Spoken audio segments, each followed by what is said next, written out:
students, I am Dr. Priyanka Verma, Assistant Professor, Department of Education, Dr. Y.S. Parmar, Government PG College, Nahar. My dear students, we often remain anxious about our future. Most of the students don't know exactly that what are the possible career options available for them after graduation. So, it becomes important to discuss this topic in detail. And here, in this presentation, I am going to discuss about the various career options and future avenues that are available for arts graduate. Career. It's a very common word you must have heard in your life. For a common man, career means a job or profession that somebody has been trained for and does for a long time. In this presentation, I am going to discuss about the various options that are available for you as an arts graduate. Contents. In this presentation, I will be covering the following topics. तो firstly हम यहाँ पे discuss करेंगे what are the career options available for arts graduate in general means generally कोई भी student अगर graduation करता है तो ग्रेजुएशन के बाद या तो वो बच्चा डायरेक्टली वर्क की तरफ जा सकता है, वर्क मींस जॉब। आप डायरेक्टली अपनी एलिजिबिलिटी जो वेरियस जॉब्स की एलिजिबिलिटी होती है उसके अकॉर्डिंग आप जॉब को अवेल कर सकते हो, वर्क कर सकते हो, या फिर if you are interested in further study तो आप फर्दर स्टडी को भी परस्यू कर सकते हो। तो सबसे पहले हम यही डिस्कस करेंगे। After that we will be discussing about the career options in teaching. देखिए, कोई भी बच्चा अगर ग्रेजुएशन में आता है तो मोस्ट ऑफ द स्टूडेंट जो आप में से हैं वो टीचिंग की तरफ अपना झुकाव रखते हैं और यह सोचकर चलते हैं कि ग्रेजुएशन के बाद हम टीचिंग की लाइन में अपना फ्यूचर देखते हैं। तो उस केस में if you are interested in teaching line तो how will you go in that line means आप किस तरह से टीचिंग लाइन में एंटर कर सकते हो, कौन से वो स्टेप्स हैं जो आपको फॉलो करने पड़ेंगे ताकि आप एक सक्सेसफुल टीचर बनने की तरफ अपना पहला कदम ले सको। उसके बाद टीचर की जब बात होती है तो बात होती है बीएड कोर्स की। तो हम इस प्रेजेंटेशन में ये भी डिस्कस करेंगे कि किस तरह से बीएड का कोर्स आप परस्यू कर सकते हो, कहाँ पे आपको फॉर्म भरना होगा, किस तरह से आप उस कोर्स में एंटर कर सकते हो, कौन कौन से इंस्टीट्यूट्स अवेलेबल है जहाँ पे आप बीएड कर सकते हो। तो ये सारी चीजें भी हम यहाँ पर डिस्कस करेंगे। उसके अलावा हम यहाँ पे डिस्कस करेंगे vision of new education policy on teacher education. देखिए, अभी हम टीचिंग की तरफ ही हैं तो टीचिंग की जब बात हो रही है तो हमारे लिए यह भी जानना इम्पोर्टेंट है कि न्यू एजुकेशन पॉलिसी जो आई है, जो ऑलमोस्ट 25 ईयर्स के बाद इंडिया में न्यू एजुकेशन पॉलिसी आई है, तो वो टीचर एजुकेशन के लिए क्या विजन रखते हैं। क्योंकि जो उनका टीचर एजुकेशन के लिए विजन है वो कहीं ना कहीं आपका फ्यूचर स्कोप भी डिटरमाइन करता है in the field of education. तो इसलिए हम यहाँ पर ये vision of new education policy भी कवर करेंगे। आफ्टर दैट हम डिस्कस करेंगे कि मास्टर डिग्री कोर्स अगर आप करने में इंटरेस्टेड हो तो किस तरह से आप उसमें मास्टर डिग्री के लिए जा सकते हो। After that will be discussing about the institutes those are offering master degree programmes. तो आपके लिए कौन कौन से बेस्ट इंस्टीट्यूट्स हैं जो आपको मास्टर डिग्री प्रोग्राम्स ऑफर कर रहे हैं। And when we are talking about the further study, it is very important to discuss about the scholarship schemes. Those are available for postgraduate students or programs. तो वो कौन कौन से scholarships हैं, कहाँ पे आप उनको अवेल कर सकते हो, कैसे आप उनके लिए अप्लाई कर सकते हो, उसकी भी मैं डिटेल आपको यहाँ पे बताने जा रही हूँ। और लास्टली हम डिस्कस करेंगे द जॉब ऑप्शंस। और जॉब ऑप्शंस की जब हम बात करेंगे तो we will be covering both government as well as private sector jobs. तो हम यहाँ पर ये दोनों तरीके की जॉब्स को डिस्कस करने जा रहे हैं और साथ साथ मैं आपको यह भी बताऊंगी कि किस तरह से आप उन जॉब्स में एंटर कर सकते हो। Humanities. We are the people who has been studying culture, literature, philosophy, history, writing, languages and so on during our graduation. We belong to humanities groups, a discipline that makes us more human, that fills up the virtues of empathy, love, kindness, understanding within us and that makes us different from others. Dear students, As we have discussed earlier, that immediately after graduation, you have two options. First is work and another one is study. तो firstly we will talk about the first option that is work. जब हम work की बात करते हैं तो हम बात करते हैं जॉब की. तो यहाँ पर इस प्रेजेंटेशन में we will be discussing about various jobs options those are available for you immediately after graduation. Means graduation करने के बाद ऐसी कौन कौन सी जॉब्स हैं जिनके लिए आप एलिजिबल हो सकते हो. उसके साथ ही हम यहाँ पर यह भी डिस्कस करेंगे कि आप उन जॉब्स के लिए कहाँ से अप्लाई कर सकते हो, कैसे अप्लाई कर सकते हो. तो यह तो बात हुई जॉब्स की. और उसके अलावा कुछ ऐसे स्टूडेंट्स होते हैं जिनका हायर स्टडी में इंटरेस्ट रहता है और उनको लगता है कि नहीं, अभी हमें जॉब की तरफ नहीं जाना है, हमें अपने आप को थोड़ा स्टडी में और इन्वेस्ट करना है. तो जो बच्चे हायर स्टडी की तरफ जाना चाहते हैं, चाहे वो मास्टर कोर्स है या फिर फर्दर रिसर्च करना चाहते हैं, तो इस प्रेजेंटेशन में मैं वो भी डिस्कस करने जा रही हूँ कि कौन कौन से स्टडीज के ऑप्शंस आपके पास अवेलेबल हैं. मास्टर्स कोर्स अगर आप करने में इंटरेस्टेड हो तो कौन कौन से ऐसे इंस्टीट्यूट्स हैं, कौन सी यूनिवर्सिटीज हैं जो आपको मास्टर्स कोर्सेज को ऑफर करते हैं. इसके साथ साथ मैं आपको यहाँ पर यह भी बताने जा रही हूँ कि कौन कौन सी स्कॉलरशिप स्कीम्स हैं जो आपको आपकी स्टडी के लिए हेल्प करेंगी. तो इसलिए इस प्रेजेंटेशन में हम मेनली फोकस करेंगे दो ही चीजों पे. One is work and another one is study. तो अगर हम टोटलिटी की बात करें तो टोटलिटी में जब हम करियर ऑप्शंस की बात करते हैं आर्ट्स ग्रेजुएट्स के लिए, तो जैसे कि मैंने आपको पहले भी बताया, यहाँ पर दो बातें होती हैं. या तो हम जॉब की तरफ जा सकते हैं, वर्क की तरफ जा सकते हैं, या फिर हम स्टडी की तरफ जा सकते हैं. तो जब हम बात करते हैं जॉब की तरफ तो हमारे पास मेनली दो ही तरीके के जॉब्स रहते हैं जो हमारे लिए अवेलेबल होते हैं. First are administrative services. बहुत सारी प्रशासनिक सेवाएं होती हैं जिसके लिए हम आफ्टर ग्रेजुएशन ही एलिजिबल हो जाते हैं. उसके अलावा हम अदर सर्विसेज को भी ऑप्ट कर सकते हैं, लाइक बैंकिंग सेक्टर में आप जा सकते हो. उसके अलावा इंश्योरेंस सेक्टर में जा सकते हो और बहुत सारे ऐसे सेक्टर्स होते हैं जो आप ग्रेजुएशन के बाद आप उसके लिए एलिजिबल हो जाते हो. तो ये तो दो ऑप्शन थे जो हमारे पास जहाँ पे जॉब्स की बात हो रही है. ये दोनों चीजें हैं. एडमिनिस्ट्रेटिव सर्विसेज में आप और जो अदर सर्विसेज हैं, दोनों ही ऑप्शंस में आपके पास गवर्नमेंट जॉब्स भी अवेलेबल हैं और प्राइवेट सेक्टर्स में भी आपके लिए जॉब्स अवेलेबल हैं. फर्दर हम बात करते हैं अब स्टडी की. तो जब हम स्टडी की बात करते हैं तो सबसे पहली अगर कोई भी लेमैन से बात करिए तो वो यही कहेगा कि आफ्टर ग्रेजुएशन बीए के बाद हमारे पास जो फर्स्ट ऑप्शन रहता है that is MA, master in arts.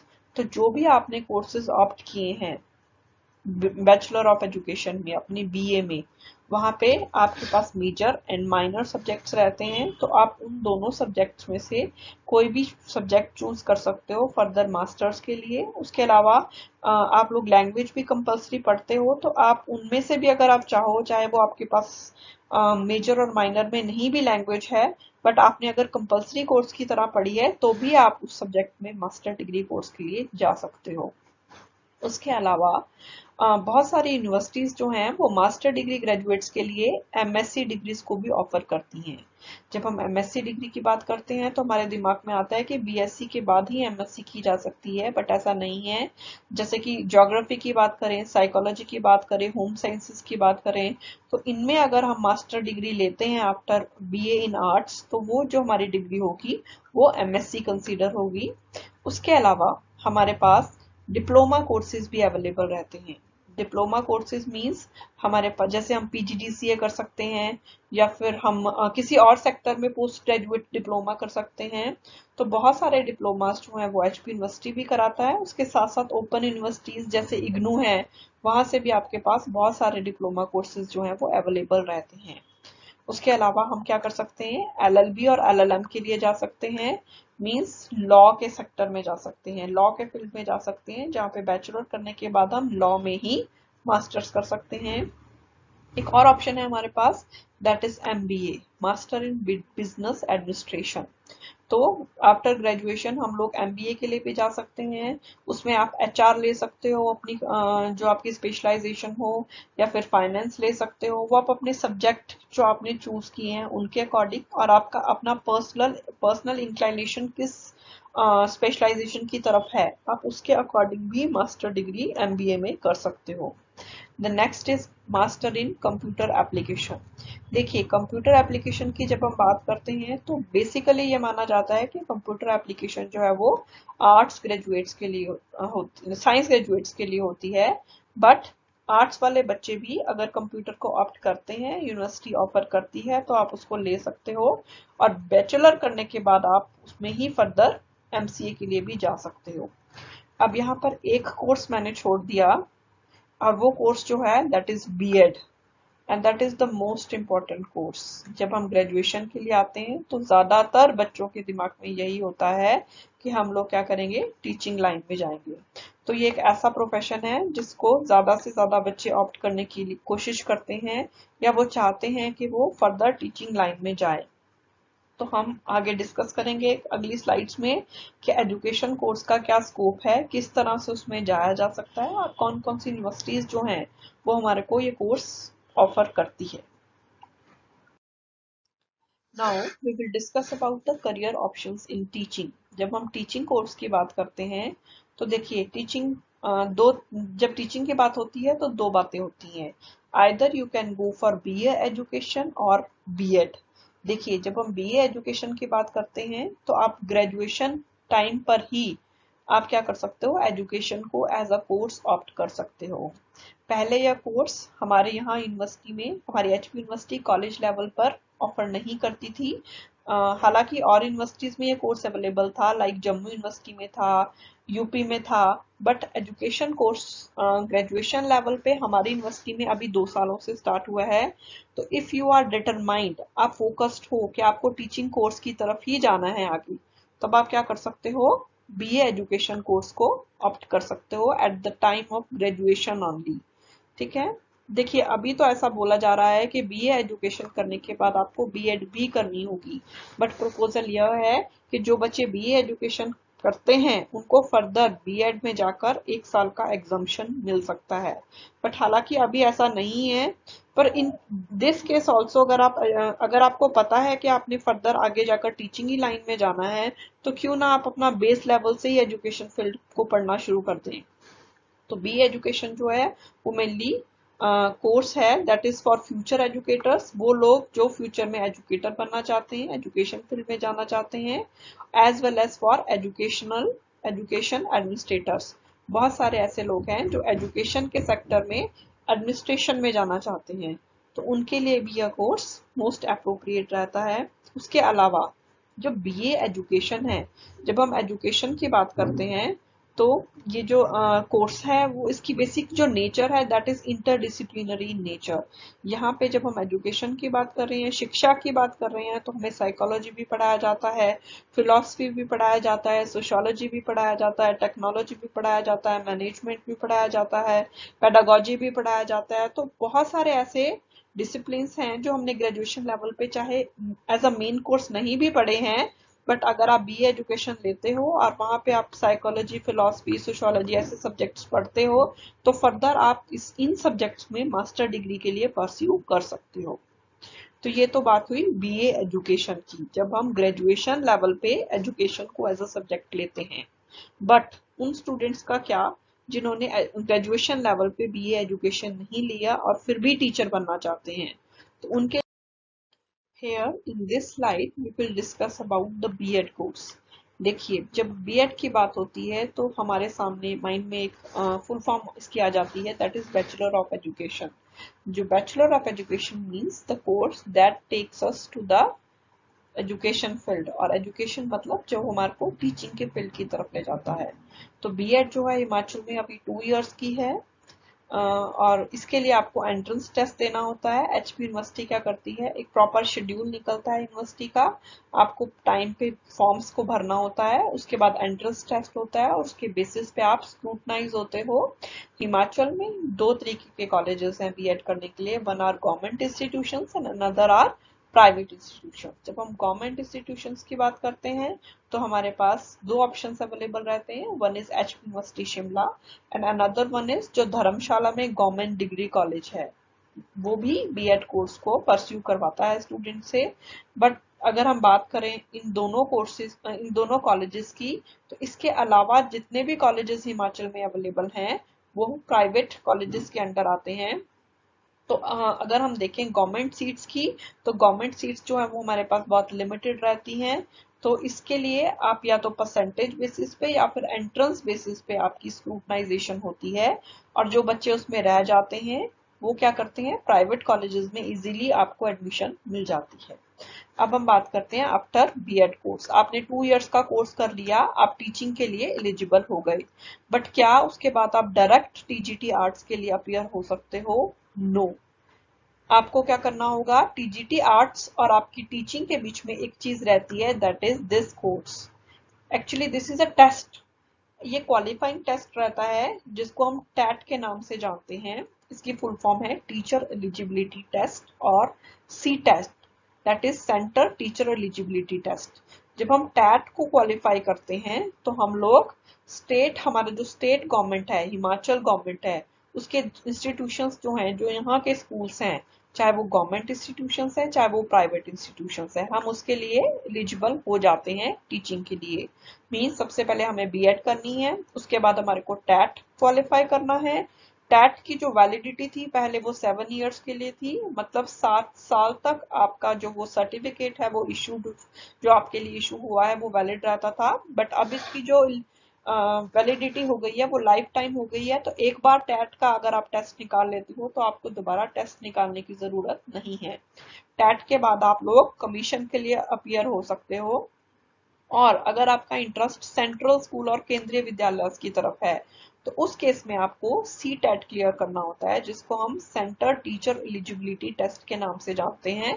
और सी टेट क्वालिफाई करने के बाद अगेन आप क्या कर सकते हो, कमीशन के लिए अपियर हो सकते हो, जहां पे आपको सेंट्रल स्कूल्स और केंद्रीय विद्यालय दोनों के लिए आप लोग एलिजिबल हो जाते हो।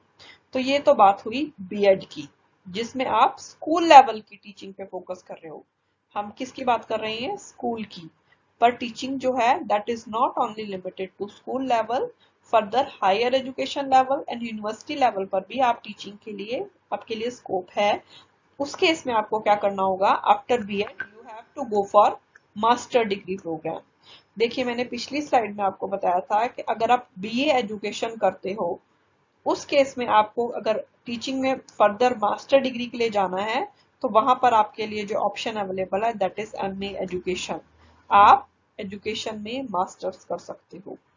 बट अगर आप बीएड कोर्स करते हो, 2 साल का आपका बीएड रहता है, उसके बाद अगर आप टीचिंग की तरफ जाना चाहते हो मास्टर्स के लिए, तो वहां पर कोर्स रहता है अवेलेबल एमएड।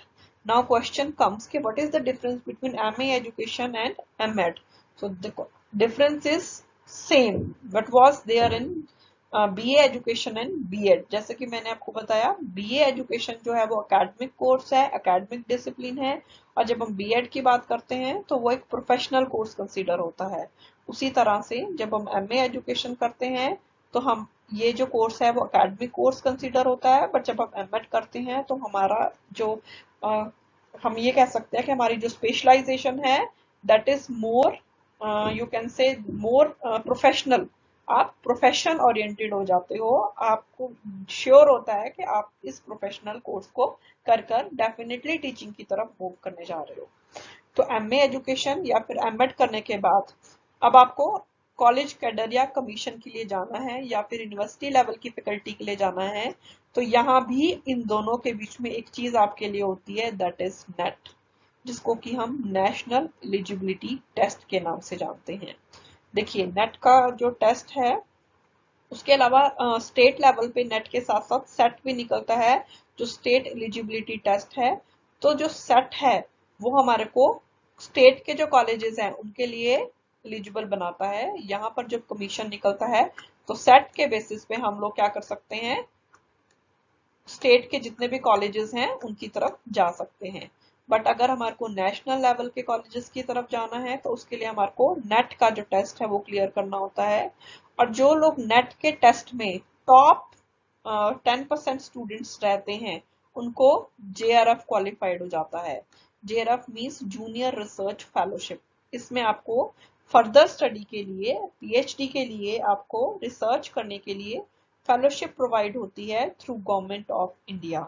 जो फेलोशिप है that is very handsome amount, बहुत अच्छा अमाउंट मिलता है। जेआरएफ आपको 2 इयर्स के लिए मिलता है, 2 साल तक लगभग 30 से 32 हजार रुपए महीना आपको मिलेंगे। और जेआरएफ 2 साल के जेआरएफ के बाद आपका जो जेआरएफ है वो एसआरएफ में कन्वर्ट हो जाता है, जिसको हम बोलते हैं सीनियर रिसर्च फेलोशिप।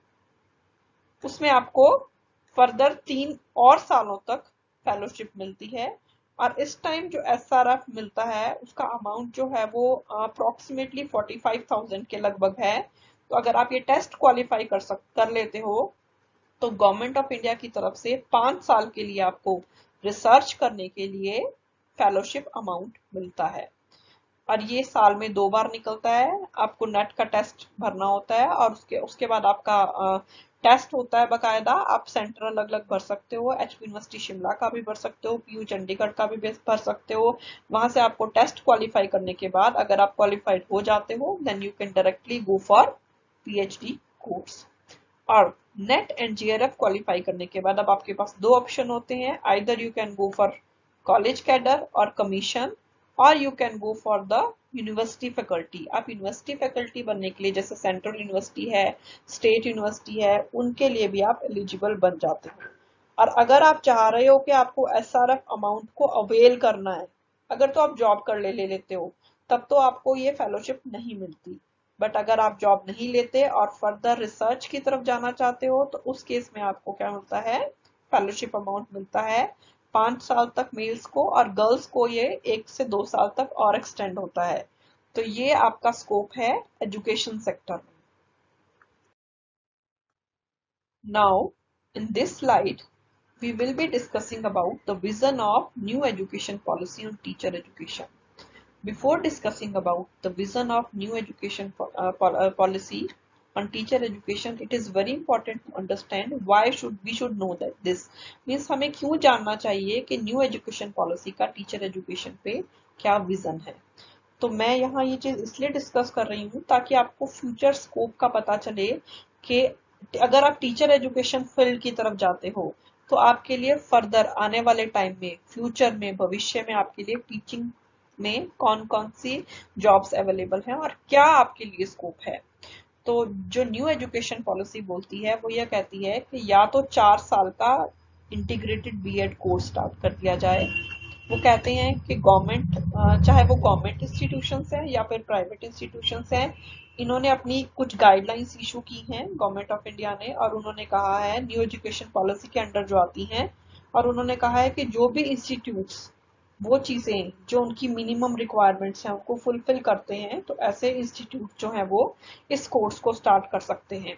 तो course will be 4 year integrated BEd degree course. इनका जो मेन लक्ष्य है वो यही है कि 2030 तक जो मिनिमम डिग्री क्वालिफिकेशन है टीचिंग के लिए वो क्या हो जाएगी, 4 साल का इंटीग्रेटेड बीएड डिग्री कोर्स। तो दिस इज वेरी श्योर कि आने वाले समय में ये 4 साल का कोर्स जिस भी बच्चे को टीचिंग में जाना है वो आफ्टर +2 ही इस कोर्स के लिए ऑप्ट कर सकता है। आफ्टर +2 ही वो फोकस कर सकता है कि मुझे टीचिंग में जाना है तो मैं इस कोर्स की तरफ जाऊं। तो अगर इस तरह से देखें तो आने वाले समय में अगर ये कोर्स कॉलेजेस में स्टार्ट हो जाता है तो बहुत सारी जॉब्स अवेलेबल हो रहेंगी इस फील्ड में, क्योंकि नया कोर्स है तो ज्यादा से ज्यादा फैकल्टी पोजीशंस की जरूरत पड़ेगी और ज्यादा से ज्यादा रिक्रूटमेंट्स होंगी। तो अगर हम इस पॉइंट ऑफ व्यू से सोचें, so here is a huge scope for you in the future. Further अगर कोई बच्चा किसी कारणवश आफ्टर +2 इस कोर्स के लिए ऑप्ट नहीं कर पाता है और वो बीए में एडमिशन ले लेता है, तो उस केस में क्या होगा, वो बच्चा आफ्टर ग्रेजुएशन ही will be eligible for 2 year BEd programme. इसमें होगा who have already obtained bachelor degree in other specialised subject. जैसे कि मैं आपको बोल चुकी हूँ, जो बच्चा ऑलरेडी बैचलर डिग्री ले चुका है वो बच्चा फर्दर अगर टीचिंग में उसको लगता है, उसका मन होता है कि नहीं मुझे अब टीचिंग की तरफ जाना है, तो वो 2 साल का बीएड कोर्स के लिए अप्लाई कर सकता है। And one third program is also there, that is 1 year B.Ed program. This is for the students who have completed the equivalent of 4 year multidisciplinary bachelor degree or who have obtained a master degree in a specialized subject. देखिए, new education policy का जो vision है उसके according वो बोलते हैं कि colleges में ही बच्चा 3 साल की ग्रेजुएशन करेगा और अगर वो एडिशनल 1 साल और लगा लेता है तो वहां पर उसको उसकी जो डिग्री है that will be considered as master degree. वहां पे वो मास्टर डिग्री को ऑब्टेन कर लेता है। तो इस केस में अगर बच्चा 4 साल वाला वो ग्रेजुएशन का कोर्स ऑप्ट करता है तो वहां पर जो उसके लिए बीएड का कोर्स होगा that will B only for 1 year. तो इन तीनों ही केसेस में अगर देखा जाए तो फ्यूचर में दिस इज वेरी क्लियर कि ये स्टार्ट होना ही होना है। न्यू एजुकेशन पॉलिसी का बहुत ज्यादा फोकस है टीचर एजुकेशन पे। तो बहुत सारी जॉब्स हैं वो निकलने वाली हैं, तो इसका फर्दर स्कोप आपके लिए बहुत ज्यादा है। Now we will discuss about the master degree programs. Those are available for you.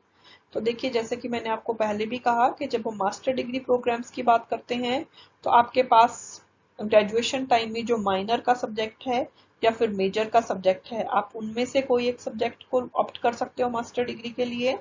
और उसके अलावा आप अगर लैंग्वेजेस पढ़ते हो या कोई और ऐसा सब्जेक्ट पढ़ते हो जो आपने एज अ कंपलसरी सब्जेक्ट पढ़ा है, उस केस में भी आप उन सब्जेक्ट्स को as a master degree choose कर सकते हो।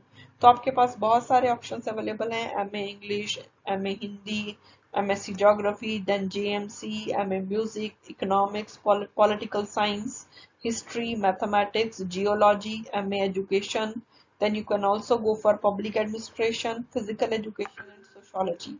Except all these courses, you can also go for MET, जो कि मैं पहले डिस्कस कर चुकी हूँ, then MBA, MA philosophy, MSc psychology, MA anthropology, MA in Gandhian studies, MA in statistics, and you can also go for post graduate diplomas. बहुत सारे ऐसे डिप्लोमास हैं जो आफ्टर ग्रेजुएशन हमारे लिए ऑफर होते हैं, तो हम उन कोर्सेज को भी ऑप्ट कर सकते हैं। नाउ द क्वेश्चन कम्स कि ऐसे कौन कौन से इंस्टीट्यूट्स हैं जो हमारे लिए अवेलेबल हैं जहां से हम मास्टर डिग्री को ऑप्ट कर सकते हैं। तो स्टेट लेवल यूनिवर्सिटीज रहती हैं। As we belong to Himachal Pradesh तो हम फोकस करेंगे एचपीयू शिमला पे। तो एचपीयू शिमला का लिंक रहता है, आपको क्या करना है, ये मैंने आपको यहाँ पे लिंक डाला भी हुआ है। आपको क्या करना है, इस लिंक पर जाकर क्लिक करना है, आपकी वेबसाइट खुल जाएगी एचपीयू की, और वहां जाकर आपको इससे अगली स्लाइड में आपको मैं क्लियर करूंगी कि किस तरह से आपके पास आप मास्टर डिग्री की तरफ प्रोग्राम की तरफ जा सकते हो। उसके अलावा आपके पास गवर्नमेंट कॉलेजेस अवेलेबल रहते हैं, those are affiliated to state university, जैसे कि एमएलएसएम कॉलेज है सुंदरनगर में। उसके अलावा और भी बहुत सारे गवर्नमेंट कॉलेजेस हैं जहां पर जो एफिलेटेड होते हैं स्टेट यूनिवर्सिटी से और आपको मास्टर डिग्रीज प्रोवाइड करते हैं। उसके अलावा यहाँ तो बात हुई गवर्नमेंट इंस्टीट्यूशंस की, कुछ ऐसे इंस्टीट्यूशंस भी हैं जो प्राइवेट यूनिवर्सिटीज के अंडर आते हैं, या फिर आप कह सकते हो कि दोज आर प्राइवेट यूनिवर्सिटीज और वो आपको मास्टर डिग्रीज ऑफर करती हैं। देन प्राइवेट कॉलेजेस होते हैं जो इन यूनिवर्सिटीज के अंडर आते हैं। Then central universities, central university of Punjab है, सेंट्रल यूनिवर्सिटी ऑफ उड़ीसा है, बट हम हिमाचली हैं तो हम अगेन फिर फोकस करेंगे सेंट्रल यूनिवर्सिटी ऑफ हिमाचल की तरफ। तो सेंट्रल यूनिवर्सिटी ऑफ हिमाचल बहुत सारे कोर्सेज को ऑफर करती है। वहां पर सोशियोलॉजी है, देन इकोनॉमिक्स है, देन मैनेजमेंट है, एजुकेशन है। तो बहुत सारे ऐसे सब्जेक्ट्स हैं जो कि सेंट्रल यूनिवर्सिटी में अभी रन हो रहे हैं। देन आईआईटीज में भी जब हम आईआईटीज की बात करते हैं तो हमारे दिमाग में आता है कि this is the technical institution, but no, IITs बहुत सारे ऐसे कोर्सेज हैं जो ह्यूमैनिटीज में भी ऑफर करते हैं। अगर हम बात करें आईआईटी मंडी की तो वहां पर भी बहुत सारे ऐसे कोर्सेज हैं, लाइक सोशियोलॉजी है, फिलोसफी है, जो कि आईआईटीज में ऑफर किए जाते हैं। मास्टर्स इन जेंडर स्टडीज है। तो ये सारे ऑफर्स जो कोर्सेज हैं यूजुअली वो आर्ट्स और ह्यूमैनिटीज के अंदर आते हैं और आईआईटीज में इन सब्जेक्ट्स में मास्टर डिग्री परस्यू करवाई जाती है। उसके अलावा बात करें तो दिस इज टिस। टिस का नाम आपने शायद सुना होगा। The full form is Tata institute of social sciences. ये जो टाटा ग्रुप है उनकी तरफ से कुछ इंस्टीट्यूट खुले हैं। These are very good and high quality institutes, बहुत हाई लेवल के इंस्टीट्यूट्स हैं जैसे बॉम्बे में भी है और जगह पे भी है, तो आप यहाँ पर भी मास्टर डिग्री के लिए अप्लाई कर सकते हो। देन जेएनयू, जेएनयू से कोई ऐसा बच्चा नहीं होगा जो जेएनयू को नहीं जानता। This is Jawahar Navodaya university, ठीक है। तो ये दिल्ली में है और इसका बहुत हमारे इंडिया की one of the prominent universities में आती है। और वन ऑफ द बेस्ट जो आप मार्क्स ह्यूमैनिटीज में जो मास्टर डिग्रीज ऑफर करते हैं वो जेएनयू के अंडर ही आते हैं। देन डीयू, जिसको हम दिल्ली यूनिवर्सिटी के नाम से जानते हैं, यहाँ पर भी कुछ ऐसे कोर्सेज हैं दिल्ली यूनिवर्सिटी के जो कंप्लीट एशिया में टॉप मोस्ट रैंकिंग में इंक्लूड होते हैं। लाइक एजुकेशन जो है इनका सेंट्रल इंस्टीट्यूट ऑफ एजुकेशन है CIE, उसमें दिल्ली यूनिवर्सिटी से जो डिग्री मिलती है दैट इज वेरी, जिसको हम कह सकते हैं कि बहुत अच्छी, आप ये कह सकते हो कि बहुत अच्छी रैंकिंग के साथ हमारे को वो डिग्री अवेलेबल होती है। देन ये तो सारी थी अगर आप फुल टाइम मास्टर डिग्री लेना चाहते हो। उसके अलावा अगर कोई बच्चा फुल टाइम अपनी स्टडी को परस्यू नहीं कर सकता तो उसके केस में जो मेरे हिसाब से जो बेस्ट यूनिवर्सिटी है दैट इज इग्नू। वो ओपन यूनिवर्सिटी है, हमारे कॉलेज में इसका एक स्टडी सेंटर रन होता है और फुल फॉर्म है इसकी Indira Gandhi national open university. और ये ओपन यूनिवर्सिटी है, आप इसमें फॉर्म्स भरकर आप टाइम टू टाइम इनका स्टडी मटेरियल आता है, क्लासेस भी लगती हैं, आप इसके थ्रू भी इग्नू के थ्रू भी मास्टर डिग्री को अवेल कर सकते हो। तो next slide we will discuss about the, मैं आपको यहाँ बताने जा रही हूँ कि कहाँ पे जाकर आपको एचपी यूनिवर्सिटी की वेबसाइट में पोस्ट ग्रेजुएट कोर्सेज के लिए आप अप्लाई कर सकते हो। तो मैंने आपको जैसे लिंक दिया है लास्ट स्लाइड में, जब आप उस लिंक पे जाओगे तो आपकी इस तरह से एक पेज ओपन होगा एचपी यूनिवर्सिटी शिमला का। वहां पर साइड में आपके पास है पोस्ट ग्रेजुएट कोर्सेज, ठीक है। आप इन पोस्ट ग्रेजुएट कोर्सेज पे जब क्लिक करोगे, या फिर डिप्लोमा कोर्सेज है, जब आप इन पे क्लिक करोगे तो आपके पास इस तरीके से एक विंडो ओपन हो जाएगी। यहाँ पर सारे कोर्सेज क्लियरली अवेलेबल हैं जो एचपी यूनिवर्सिटी शिमला हमें ऑफर करता है। यहाँ एमए हिंदी है, then MA in Performing Arts, MA in Public Ed, then Social Work, Music Arts, then Physical Education, MPEd, Geography, chemistry, zoology, ये हमारे नहीं है, ये साइंसेस में आते हैं, बट एचपी यूनिवर्सिटी इन सभी कोर्सेज को मास्टर डिग्री लेवल पर ऑफर करती है। उसके अलावा हिमाचल में इंस्टीट्यूट ऑफ वोकेशनल स्टडीज भी है जिसके अंडर MTTM कोर्स है जो टूरिज्म में मास्टर कोर्स है, वो भी ऑफर किया जाता है। देन एमटेक भी हमारे यहाँ पे चलती है, जो स्टूडेंट्स बीटेक है करते हैं उसके बाद वो उसकी तरफ जा सकते हैं। MCA भी होती है। तो इस तरह से देखा जाए तो एचपी यूनिवर्सिटी में बहुत वाइड वैरायटी ऑफ कोर्सेज हैं जो हमारे लिए मास्टर डिग्री लेवल पर हमारे को ऑफर किए जाते हैं। नेक्स्ट, जैसे कि मैंने आपको पहले भी बताया, हम एक क्विक रिवीजन करेंगे कि अगर हम फर्दर स्टडी के लिए जा रहे हैं तो हमारे पास दो केस अवेलेबल रहते हैं। या तो हम मास्टर की डिग्री अवेल करें, तो वो मास्टर डिग्री जो होगी either it will be MA in education और MA इन आर्ट्स और इट विल बी MSc। जैसे कि मैंने आपको बताया अगर हम ज्योग्राफी या किसी ऐसे सब्जेक्ट में हम मास्टर्स करते हैं आर्ट्स में तो हमारे को MSc की डिग्री ऑफर होती है। उसके बाद हम नेट का टेस्ट क्वालिफाई करना होगा, नेट क्वालिफाई करके या तो हम लेक्चररशिप की तरफ चले जाएंगे या फिर हम JRF या CSIR, ये साइंसेज वाले स्टूडेंट्स के लिए होता है, वो क्वालिफाई करेंगे। और इन दोनों कोर्सेज को क्वालिफाई करके, इन दोनों टेस्ट को क्वालिफाई करके हम लोग एलिजिबल हो जाते हैं असिस्टेंट प्रोफेसर बनने के लिए in government and private universities. This only give us the eligibility. उसके बाद हमारे को क्या करना होता है, कमीशन को क्वालिफाई करना होता है, and then we can enter into the teaching profession at higher level. और अगर आप कॉलेज कैडर की तरफ नहीं जाना चाहते और आपका इंक्लाइनेशन जो है वो रिसर्च की तरफ है, तो JRF क्लियर करके आप स्ट्रेट अवे PhD डिग्री की तरफ जा सकते हो। बहुत सारी यूनिवर्सिटीज हैं जो आपको PhD डिग्री ऑफर करती हैं, जो कि हमारे को सक्सेसफुली हम रिसर्च की तरफ लीड करते हैं। तो ये तो हुई ओनली MA एंड MSc की बात। अगर हम MA एंड MSc के बाद B.Ed कर लेते हैं तो हम लोग क्या कर सकते हैं, कमीशन के लिए एलिजिबल हो जाते हैं। कमीशन के लिए एलिजिबल होने और मास्टर्स के साथ B.Ed करने के बीच में हमारा एक टैट का टेस्ट आता है, उस टेस्ट को क्वालिफाई करके हम कमीशन दे सकते हैं और फिर हम TGT या फिर PGT पोस्ट ग्रेजुएट टीचर्स लग सकते हैं in government and private institutions, ठीक है। और या तो हम स्टेट लेवल के इंस्टीट्यूट में लग सकते हैं, या फिर हम केंद्रीय विद्यालय या फिर नवोदय विद्यालय में भी लग सकते हैं। तो आई होप आपको क्लियर हो गया होगा कि बैचलर डिग्री करने के बाद मास्टर डिग्री के करने के साथ आपके लिए फ्यूचर में क्या क्या स्कोप जो है वो अवेलेबल रहेंगी, किस तरह से खाली मास्टर्स कर आप कहाँ कहाँ तक पहुंच सकते हो, और अगर आप मास्टर्स के साथ बीएड करते हो तब आपके लिए क्या स्कोप है।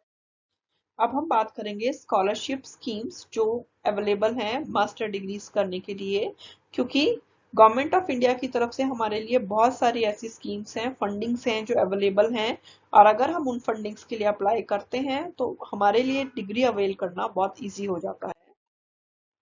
तो देखिए, scholarship schemes for post graduate programmes, तो scholarship offered by government of India. देखिए, मैं आपको ये एक स्लाइड जो मैंने आपके लिए बनाई है वो मैं शेयर कर दूंगी, तो जब भी आप इन लिंक्स पर क्लिक करोगे तो आपके वो डायरेक्ट खुल जाएंगे और वहां पर आपको पता चलेगा कि कौन कौन से स्कॉलरशिप्स अवेलेबल हैं फॉर पोस्ट ग्रेजुएट प्रोग्राम्स। तो ये तो एक जनरल स्कॉलरशिप्स हैं जो गवर्नमेंट ऑफ इंडिया के थ्रू आपको अवेलेबल हैं। उसके अलावा कुछ बेसिस हैं जिनके बेस पे स्कॉलरशिप्स मिलते हैं, like scholarships based on merit, then means, merit cum means basis, talent basis, then sport basis, women को अलग से स्कॉलरशिप मिलता है, और बहुत सारे ऐसे स्कॉलरशिप हैं जो ओवरसीज स्टडीज के लिए भी होते हैं। मीन्स आप इंडिया में ना पढ़कर अगर अपनी मास्टर्स इंडिया के बाहर से करना चाहते हो तो आप उसके लिए भी अप्लाई कर सकते हो। नाउ उसके अलावा गवर्नमेंट के अलावा यूजीसी, जिसको हम यूनिवर्सिटी ग्रांट कमीशन के नाम से जानते हैं, यूजीसी भी पीजी स्टूडेंट्स के लिए बहुत सारे स्कॉलरशिप को ऑफर करती है। तो अगेन आपको क्या करना है, इस लिंक पे क्लिक करना है। अगर ये नहीं चलता है तो आप यूजीसी की वेबसाइट पे जाइए या फिर गूगल में डायरेक्टली डाल दीजिए UGC scholarships for PG students. तो आपको इस साल के भी जितने ये स्कीम्स, इनकी स्कॉलरशिप स्कीम्स होंगी वो खुल जाएंगी। वहां पे आप जाइए, अपनी एलिजिबिलिटी देखिए, अपने उसके अकॉर्डिंग आप वहां पे अप्लाई करिए और आपको उसके बेसिस पे फेलोशिप अमाउंट मिल जाता है। उसके अलावा हमारे पास ICSSR, जिसको हम बोलते हैं Indian council of social science research, वो भी हमारे को स्कॉलरशिप्स ऑफर करती है just like UGC. This both are government agencies जो कि हायर लेवल पे या फिर मास्टर लेवल पे बच्चों को जो एजुकेशन है उसको सपोर्ट करने के लिए खुली हैं, और उनके जो मिनिमम स्टैंडर्ड्स हैं, क्वालिटी स्टैंडर्ड्स हैं, उनको मेंटेन करने के लिए एफर्ट्स करती है। उसके अलावा बात होती है न्यूपा की। NUEPA is national university of educational planning and administration. Again this will work in social sciences. तो सोशल साइंसेज एंड ह्यूमैनिटीज में न्यूपा की साइट आप खोलिएगा, वहां पर आपको जितने भी वेरियस स्कॉलरशिप्स अवेलेबल हैं उनकी पूरी इंफॉर्मेशन आपको मिल जाएगी। देखिए, जैसे कि मैंने आपको बताया था कि एचपीयू में, तो उसकी एक विंडो मैंने आपके लिए खोली है। जो ये ऊपर दिया हुआ है ये लिंक है, आपको इसको लिंक को जब क्लिक करोगे तो देखिए आपके सामने यहाँ पे स्कॉलरशिप्स आ जाते हैं, जहाँ पे बहुत क्लियरली बताया है कि students in fund, then cultural activity scholarships हैं, स्पोर्ट्स स्कॉलरशिप्स हैं। तो अपनी अकॉर्डिंग, अगर आपने स्पोर्ट्स लिया है या आप कल्चरल एक्टिविटीज में एक्टिव रहे हो नेशनल या स्टेट लेवल पे, तो उसके अकॉर्डिंग आप किसके लिए एलिजिबल रहते हो, उस बेसिस पे आप इन स्कॉलरशिप्स के लिए अप्लाई कर सकते हो। तो यहाँ तो अभी तक बात हुई कि after graduation if you want to pursue further study और मास्टर डिग्री प्रोग्राम्स, तो आपके लिए क्या क्या ऑप्शंस अवेलेबल थे। आगे हम डिस्कस करने जा रहे हैं जॉब अपॉर्चुनिटीज कि कौन कौन से हमारे लिए पास जॉब ऑप्शंस हैं, both in government, public and private sector. जब हम पब्लिक की बात करते हैं तो वहां पर फोकस रहता है गवर्नमेंट इंस्टीट्यूशंस पे, और उसके साथ साथ दूसरे जो सेक्टर रहते हैं वो होता है प्राइवेट सेक्टर। तो जब हम जॉब अपॉर्चुनिटीज की बात करते हैं तो हमारे पास रहता है railways, banking, customs, income tax के जो जॉब्स निकलती हैं। देन हम आर्मी के लिए जा सकते हैं, नेवी के लिए जा सकते हैं, air force, police, then other uniform services like BSF, RPF, integral coach factory, transport corporation, postal services होती हैं, AG ऑफिसेज होते हैं, वहां पर जॉब्स निकलती हैं, टेलीकॉम कंपनीज होती हैं, then port trust, electricity boards, textile companies, further industrial houses, media houses, SAIL, Tata, TBS, insurance. तो ये इन जनरल अगर हम ऊपर ऊपर से देखें तो ये सारे सेक्टर्स हैं जहां पर हमारे लिए जॉब अपॉर्चुनिटीज जो है वो अवेलेबल रहती हैं। पर जब हम गवर्नमेंट सेक्टर की बात करते हैं स्पेशली, तो हमारे पास जो सबसे इम्पोर्टेंट और जिसपे हम आर्ट्स के बच्चे सबसे ज्यादा फोकस करते हैं, दैट इज यूपीएससी, जिसको हम जानते हैं union public service commission. UPSC जो है वो कमीशन कंडक्ट कराता है और उसके बेसिस पे डिफरेंट डिफरेंट इसके अंडर जॉब्स निकलती हैं, जिनके लिए आप on the basis of your marks आप स्क्रूटनाइज होते हो कि जो हायर जिनके बच्चों के रैंक आता है या हायर मेरिट में जो बच्चे आते हैं उनको उसके अकॉर्डिंग आपकी जॉब मिलती है, और जो जिनके मार्क्स रिलेटिवली स्कोर का जो लेस रहता है उनको उनके अकॉर्डिंग मिलती है। उसके अलावा स्टेट पब्लिक सर्विस कमीशन भी निकलता है। देन एसएससी, जिसको हम जानते हैं स्टाफ सर्विस कमीशन के नाम से। Then DRDO, this is defence research and development organisation. Then IAS, Indian administrative services. Then Indian revenue services. Then Indian police services. Teaching, जिसको हम सबसे पहले डिस्कस कर चुके हैं। लॉ के फील्ड में भी जॉब्स निकलती हैं। डिफेंस रहता है। बैंकिंग, फैशन डिजाइनिंग अगर आप कोर्स करते हो तो उस केस में भी गवर्नमेंट जॉब्स आपके लिए अवेलेबल हैं। देन एडमिनिस्ट्रेटिव सर्विसेज, तो ये जो आईएएस है, यूपीएससी है, स्टेट पब्लिक सर्विस कमीशन है, ये सारी जो है वो एडमिनिस्ट्रेटिव सर्विसेज के अंडर आती है। Then Indian foreign services. उसके अलावा सेल, जिसको हम स्टील अथॉरिटी ऑफ इंडिया के नाम से जानते हैं, यहाँ पर भी जॉब्स अवेलेबल रहती हैं। इसके लिए आपको कुछ नहीं करना होता है, सिंपली आप गूगल पे जाइए, वहां पर सेल टाइप करिए या फिर यूपीएससी टाइप करिए। उसके जब आप उसकी विंडो खोलोगे तो फर्स्ट होम पेज जो आएगा उसके ऊपर जो इम्पोर्टेंट नोटिसेस होते हैं वो स्क्रॉल हो रहे होते हैं। तो जितनी भी न्यू वैकेंसीज निकलती हैं आप वहां पर उन नोटिसेस को ध्यान से पढ़िए और उन पर क्लिक करिए। जैसे ही आप उसको क्लिक करते हो आपके सामने एक फॉर्म या फिर पोर्टल खुलकर आ जाता है और आपको वहां पे जस्ट क्या करना होता है, अप्लाई करना होता है। अब हम थोड़ा डिटेल में करेंगे कि what are the services those are covered under UPSC. तो यूपीएससी के अंडर आती है आईएएस, जिसको बोलते हैं इंडियन एडमिनिस्ट्रेटिव सर्विसेज, जिसको कि इंडिया में बहुत इंपॉर्टेंट सर्विसेज और बहुत हाई कैडर की जॉब कंसीडर किया जाता है, जो कि आर्ट्स ग्रेजुएट हर बच्चे का सपना रहता है। देन इंडियन पुलिस सर्विसेज, वो भी यूपीएससी के अंडर आती है। इंडियन फॉरेन सर्विसेज, अगर आप एक जनरल यूपीएससी का टेस्ट देते हो जैसे कि मैंने आपको बताया, तो रैंक वाइज आपको इन सभी जॉब्स के लिए आप इन सभी जॉब्स में से आपके रैंक के अकॉर्डिंग आपको पोस्टिंग मिलती है। Then Indian audit and account services, Indian civil account services, Indian corporate law services, Indian defence account services and Indian defence estate services. तो आप देख सकते हो कि यूपीएससी का जो टेस्ट है उसके अंडर आपकी इतनी सारी जॉब्स अवेलेबल होती हैं। आपको वेबसाइट पे जाना है, आप आईएएस की तरफ, उसमें अलग अलग से ऑप्शन मिलेंगे आपको होम पेज के साथ ही। आप आईएएस खोल सकते हो, वहां पर आपको इसका प्रॉपर सिलेबस, प्रीवियस ईयर के question papers, pattern, everything will be available on the website. You just need to go on Google, वहां पे आप यूपीएससी डालिए और वहां उसके अंडर आपको इन सभी कोर्सेज की, इन सभी टेस्ट की आपको कंप्लीट डिटेल मिल जाती है। देन अब हम डिस्कस करेंगे एसएससी के under, state staff selection commission के अंडर आपके पास कौन कौन सी जॉब्स आती हैं। तो दो तरीके की जॉब्स रहती हैं, one is desk job and another one is field job.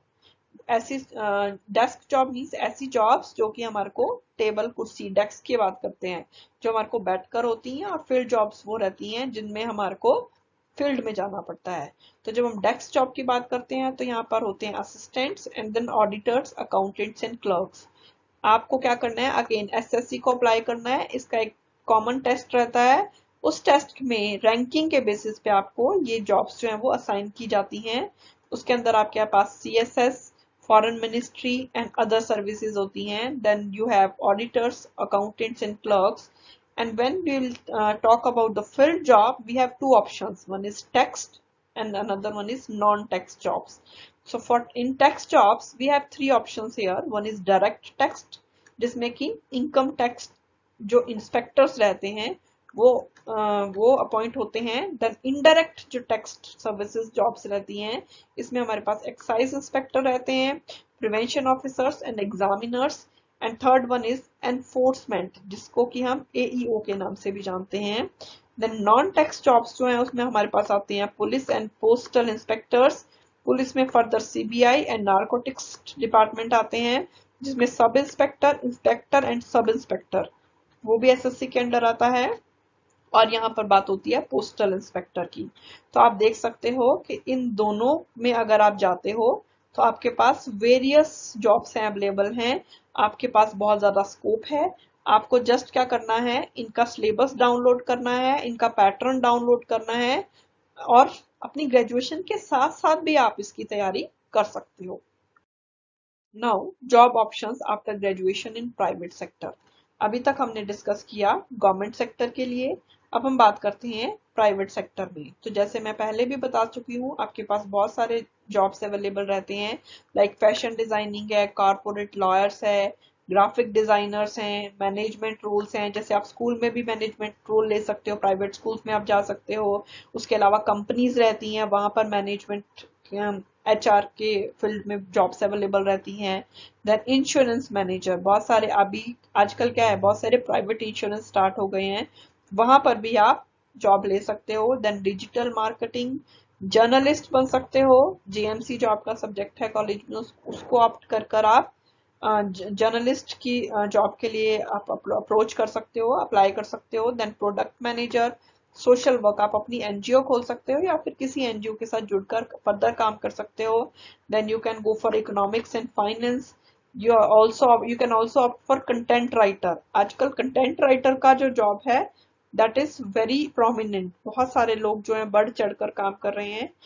और जब हम कंटेंट राइटर की बात करते हैं तो यहाँ पर जो ह्यूमैनिटीज के स्टूडेंट हैं वो सबसे ज्यादा फिट होते हैं, क्योंकि हम लोगों ने पढ़ा होता है आर्ट्स, कल्चर, ठीक है, हिस्ट्री पढ़ी होती है, तो हमारा जो नॉलेज है that is more enriched as compare to science graduates. तो यहाँ पर जब कंटेंट राइटिंग करेंगे, ब्लॉग राइटिंग करेंगे, तो हमारे वो जो एक्सपीरियंसेस है, हमारी जो नॉलेज है वो वहां पर रिफ्लेक्ट होती है। उसके अलावा हम बुक ऑथर हो सकते हैं, जर्नलिस्ट जो मैं पहले डिस्कस कर चुकी हूँ, सोशल एक्टिविस्ट, साइकोलॉजिस्ट की भी स्कूल्स में पोस्ट निकलती है, ऑफिस में पोस्ट निकलती है, हॉस्पिटल्स में साइकोलॉजिस्ट की पोस्ट रहती है, उसके लिए भी हम एलिजिबल होते हैं। Then we can also go for foreign language expert, जिसमें डिफरेंट लैंग्वेजेस जो हमने पढ़ी होती हैं उसके लिए हम जा सकते हैं। Then administrative assistant, administrative post में जो असिस्टेंट की पोस्ट होती है उसके लिए हम जा सकते हैं। एग्जीक्यूटिव असिस्टेंट, देन एसोसिएट, हम किसी के साथ काम कर सकते हैं। We can also work as a historian and archaeologist.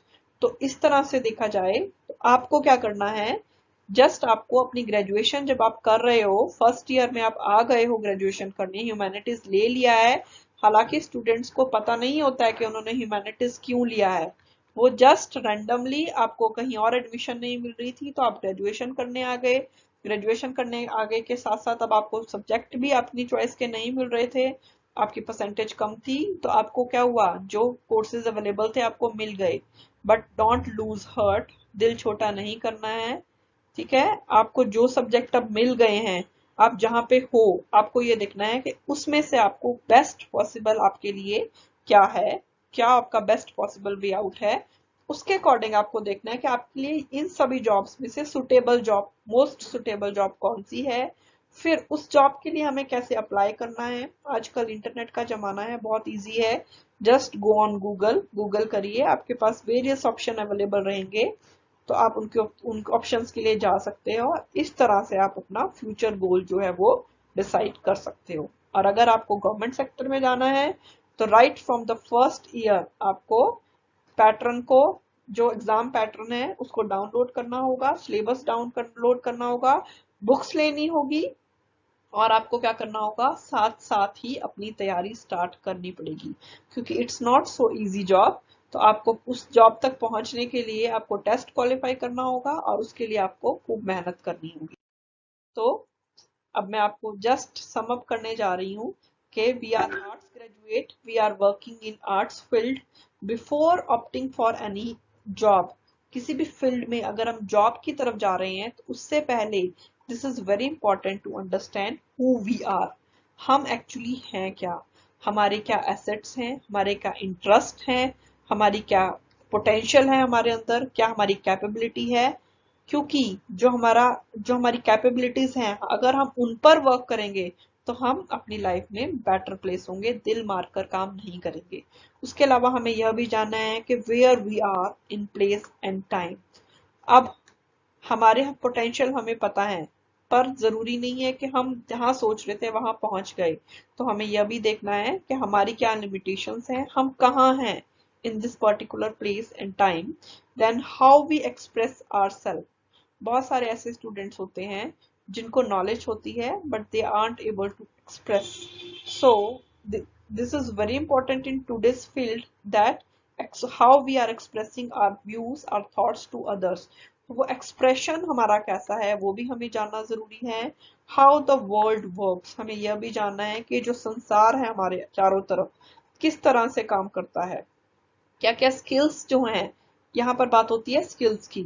कौन कौन से ऐसे स्किल्स हैं जो हमारे लिए जरूरी हैं। जॉब पाने के लिए सिर्फ नॉलेज ही इंपॉर्टेंट नहीं है, स्किल्स भी बहुत ज्यादा इंपॉर्टेंट है। तो वो कौन से स्किल्स हैं जो हमारे अंदर होने चाहिए। Then how we organise ourselves. जब हम बात करते हैं जॉब की तो हमें क्या करना होता है, जब इंटरव्यू में जाते हैं तो 10 मिनट में हमारे को अपने बेस्ट बताना होता है। उसके लिए हमें क्या करना होता है, खुद को ऑर्गेनाइज करना पड़ता है, अपने आप को व्यवस्थित करना पड़ता है, और उसके बेसिस पे हम अपना बेस्ट जो है वो दूसरे तक शो कर सकते हैं। And then sharing the planet, हमें क्या करना है। पर सबसे बड़ी बात वासुदेव कुटुंबकम की बात होती है। मीन्स ये जो पूरा संसार है वो वासुदेव का कुटुंब है, हम सब एक हैं। तो we have to be connected, we have to be हमें ये कहना चाहिए कि हम सब कनेक्टेड रहने चाहिए, ब्रदरहुड रहना चाहिए, लव रहना चाहिए, एम्पथी रहना चाहिए। और ये सारी वैल्यूज जो हैं, those are the assets of any arts और ह्यूमैनिटीज ग्रेजुएट। सो हमें उन जो हमारे एसेट्स हैं उनको हमारे को एनकैश करना है, हमारे को उनको अगेन हमारे को अपने अंदर उनको डालना है, उनको एनर्जाइज करना है हमें अपने आप को उनके अकॉर्डिंग, ताकि हम अपने हिसाब से बेस्ट जॉब जो है वो अवेल कर पाए। So my dear students, dream big, sparkle more and shine bright. With this thought, I wish you luck for your bright future. और ये स्लाइड में प्रेजेंटेशन आपको शेयर कर दूंगी, इसमें सारे के सारे लिंक्स अवेलेबल हैं। फिर भी अगर आपको लगता है कि आपको फर्दर कोई और गाइडेंस मुझसे चाहिए तो you can directly contact me in department of education, government degree college, Nahar. Thank you.